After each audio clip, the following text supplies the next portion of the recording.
But what is the point of protecting your hair if you're quite literally never going to wear it?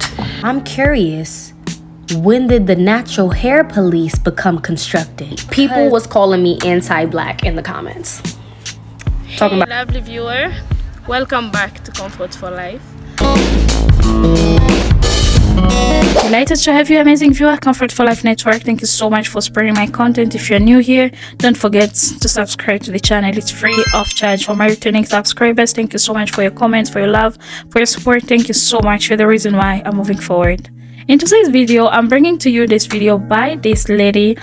She had her story concerning her natural hair journey. Just looking at her like wearing her natural hair the way she is right there, it was a journey. So she had a hard time wearing her natural hair to this time where she can comfortably wear her natural hair and feel beautiful about it.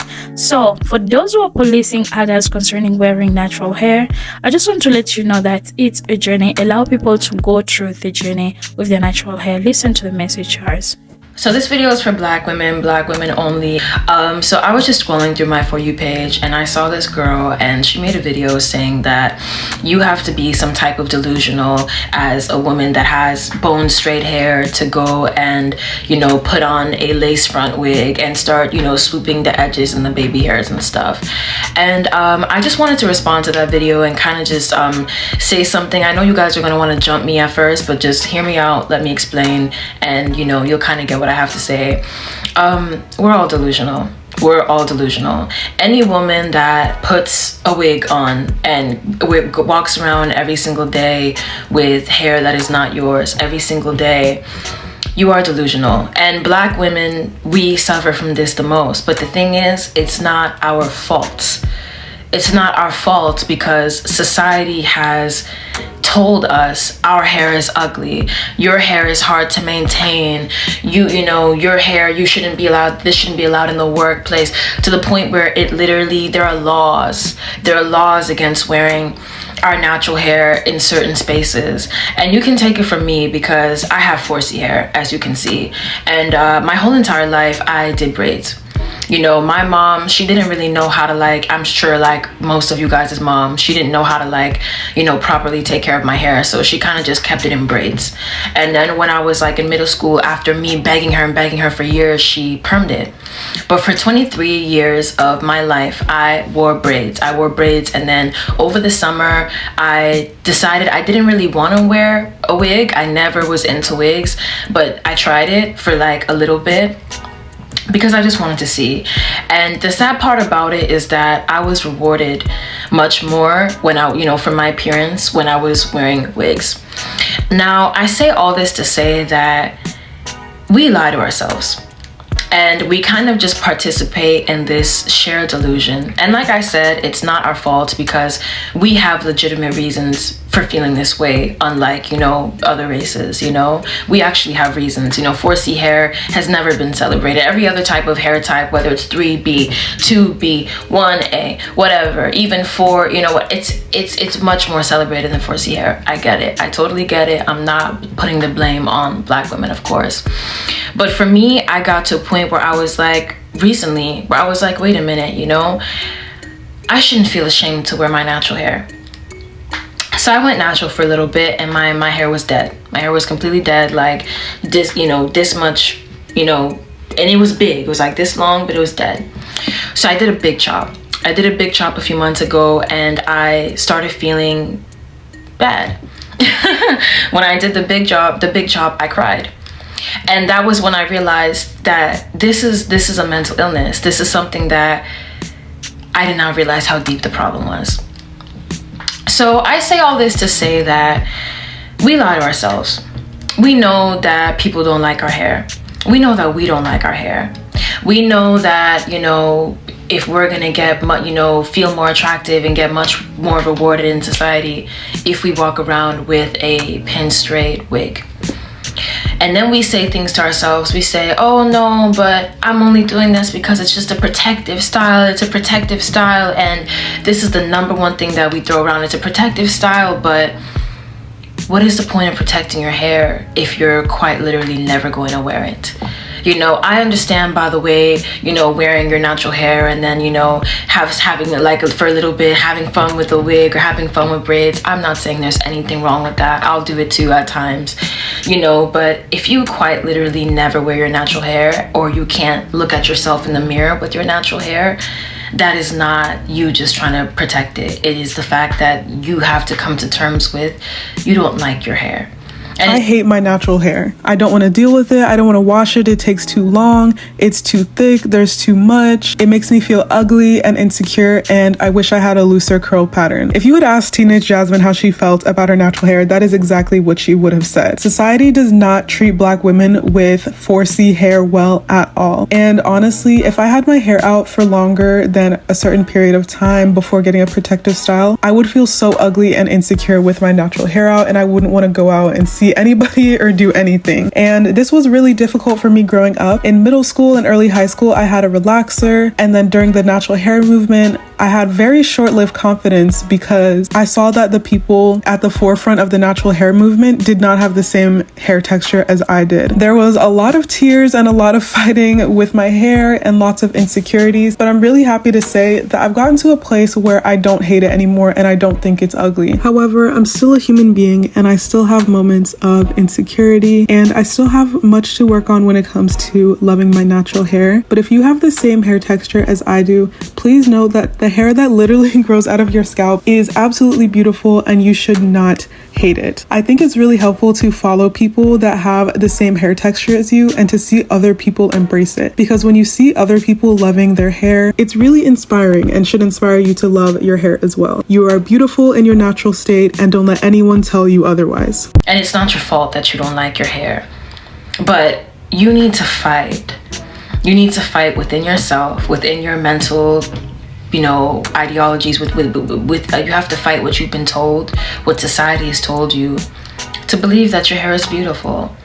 So for me, a few weeks ago, I started going natural, and you know, I was wearing my natural hair, and in the beginning I did not like it. There was a point where I literally, went and did like Getty images, and I didn't want to post it because my hair was so short. But I said to myself, okay, that's even more of a reason as to why I should wear it, because I need to be the change that I want to see. I can't complain about, these types of things and then not wear my natural hair. I'm not saying this to try to pressure anybody into wearing their natural hair, because of course it's a journey. It's not something that you can do overnight.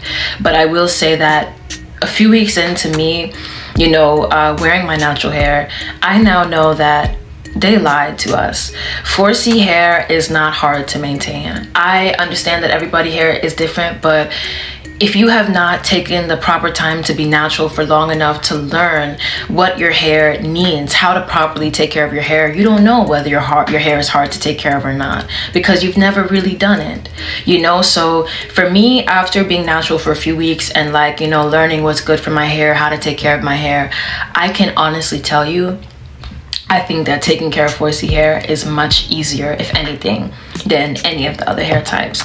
If you guys would want, I could even do a video showing you guys what I do. I promise you, I don't take more than 15 minutes on my hair in a day. And I never have a bad hair day. This is me just waking up.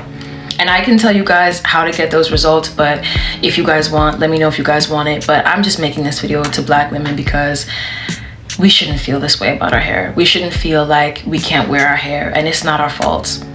But if we change the beauty standard by trying to be the new beauty standard, which is our natural selves, we do have the power to change the beauty standards. But until then, we can't keep pretending like we're not delusional too. Let me tell y'all why I have not graduated from half wigs, you part wigs, this, that, and the third wigs. I haven't graduated from 2014 in the wig universe. And I want to so badly to wear a lace front, HD lace, frontal, side part, whatever. I want to so badly. But what the wig girlies don't tell you, but they always show you, is that laying down your wig and knowing how to do your makeup goes together real bad. It's like an unspoken rule. Because not for nothing, anytime I see somebody with a laid wig, like their wig is laid, but their face isn't done at all, they always look undone, incomplete. They always look like they're on their way to their makeup artist before they go to whatever event they're ready for. Or it just it just be like wig. Like, granted, it's 2023, we all know that everybody's wearing wigs, but like it stands out so much when your face doesn't have like a nice little polish to it. You know what I'm saying? So yeah, I'm curious, when did the natural hair police become constructed? Because why are there groups of women sitting online checking every black woman regarding their natural hair? Y'all, this is when I really got annoyed. I went to go get a curly cut. For the people who understand curly cuts, you have to go with your hair freshly washed. You cannot put it in a ponytail. You cannot put it in anything. You need to leave it. I had the audacity, the gall to say, my hair look crazy. People was calling me anti-black in the comments. Talking about, it's given I hate myself. Do y'all know the point of coming with your hair freshly washed is so they can see the damage in your hair? If your hair is too dry, how the shape of your hair naturally looks. They're looking for the flaws so they can fix it during your appointment. I'm like, how am I anti-black? My hair is dry. Dryness is not a good thing. Or when the natural hair police be clocking people, when someone be like, oh yeah, my hair's 4B. They're like, no, it's not. It's 3C. It's like, relax. Like, who's paying y'all? Who is funding this organization that y'all go so hard? What are the benefits? They must be great. If you use water on your hair, you hydrate your hair. If you use a leave-in conditioner, you will moisturize your hair. If you use a water and leave-in conditioner, you hydrate your hair and moisturize your hair. If you use an oil on your hair, you will seal in the moisture. If you use a water, leave-in conditioner and oil, you hydrate your hair, moisturize your hair, and then you seal in the moisture. If you use a scalp massager, you stimulate your scalp. If you use a water, leave-in conditioner, oil, and scalp massager, you hydrate your hair, moisturize your hair, seal in the moisture, and stimulate your hair for hair growth. I'm glad you watched this extent. My thought on this is this: if you are in a journey gaining confidence wearing your natural hair, go through the process. Let nobody pressure you. It's your journey. You started it yourself, and just surround yourself with positive people.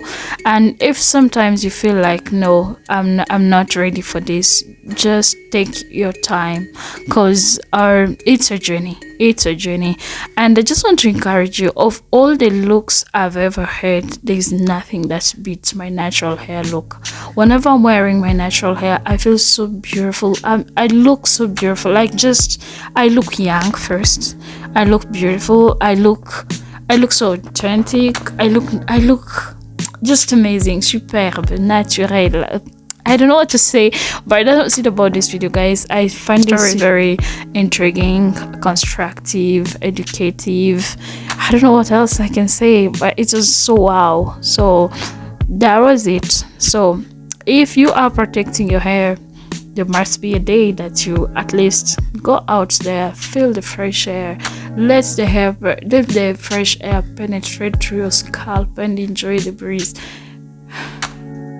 Get yourself, wear your natural hair occasionally. It's with time you'll gain the confidence. So that was it about this video, guys. Don't forget to leave your thoughts in the comment section, subscribe to the channel, kindly like the video, comment. I love interacting. Share the video. Let's build each other instead of destroying each other. Goodbye for now. Appreciate your love and support. Thank you.